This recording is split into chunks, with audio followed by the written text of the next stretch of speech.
24/7 India, सच दिखाने की हिम्मत। Public emergency, drone grenade attack और हर कंधे पर हथियार। मणिपुर में शांति क्यों नहीं हो रही है? एक दूसरे के सामने हथियार तानकर खड़े लोग। मुख्यमंत्री ने मांगी सुरक्षा की जिम्मेदारी। हिंसा के 1 साल बाद भी मणिपुर में शांति बहाली की उम्मीद पर पानी फिरता जा रहा है। 1 सितंबर से मणिपुर की घाटी में हिंसक घटनाएं बढ़ गई हैं। हालात इस कदर भयावह है कि अब इन हमलों में ड्रोन के जरिए बमबारी की जा रही है तो आरपीजी का इस्तेमाल करके भी रिहायशी इलाकों को निशाना बनाया जा रहा है। मणिपुर में शांति बहाली की उम्मीदों को टूटता देख इम्फाल घाटी में स्थानीय संगठन ने पब्लिक इमरजेंसी घोषित कर दी है। इस पब्लिक इमरजेंसी में केंद्रीय सुरक्षा बलों को चेतावनी दी गई है कि अगर वह कुकी संगठनों पर कार्यवाही नहीं करते हैं और शांति बहाली नहीं हो पाती तो उन्हें मणिपुर छोड़कर जाना होगा। पब्लिक इमरजेंसी का असर इम्फाल के व्यस्तता इलाकों में भी देखा जा रहा है, जहां दुकान मकान बंद हैं और सड़कों पर आवाजाही थम सी गई है। मणिपुर में शांति क्यों नहीं हो रही है?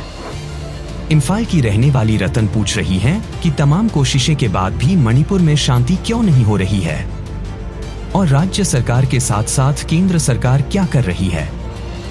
रतन कहती हैं कि हिंसा बढ़ने की वजह से लोगों ने पब्लिक इमरजेंसी जारी कर दी है। हमारी टीम इम्फाल से लगभग 30 किलोमीटर दूर उस गांव में भी पहुंची जहां हिंसा के इस आक्रामक दौर की शुरुआत 1 सितंबर को हुई। पश्चिमी इम्फाल जिले के कोतरुक गांव में ड्रोन के जरिए बमबारी हुई थी। 1 सितंबर को दोपहर 2 बजे के बाद पहाड़ी इलाकों से आए ड्रोन ने बम बरसाने शुरू किया तो कई घरों में आग लग गई और गाड़ियां संपत्तियां जलकर राख हो गई। कई घरों के छत पर रॉकेट गिरने के निशान ताजा हैं तो दीवारों पर स्प्रिंटर ने निशाना बना दिए हैं।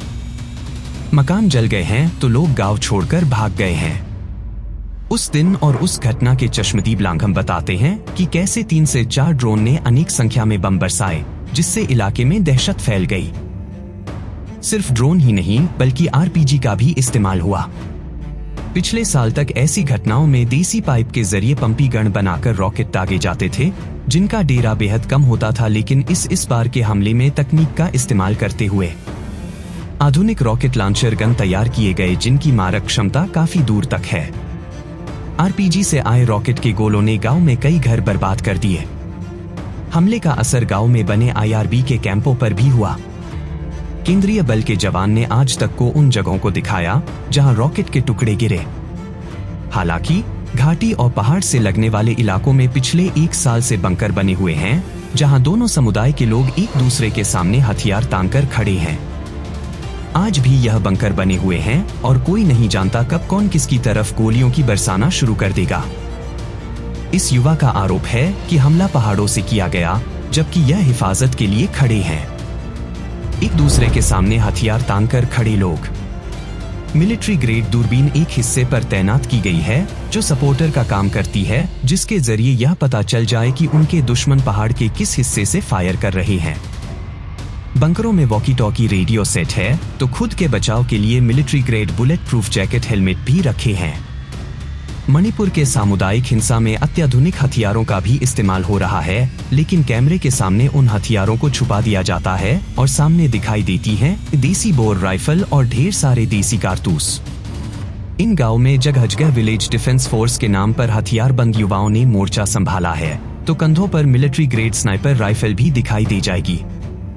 सुरक्षा एजेंसियां कॉम्बिंग ऑपरेशन चलाकर जगह हथियार जब्त कर रही हैं, जिसमें आरपीजी ग्रेनेड और अत्यधिक असॉल्ट राइफल शामिल है। मुख्यमंत्री ने मांगी सुरक्षा की जिम्मेदारी।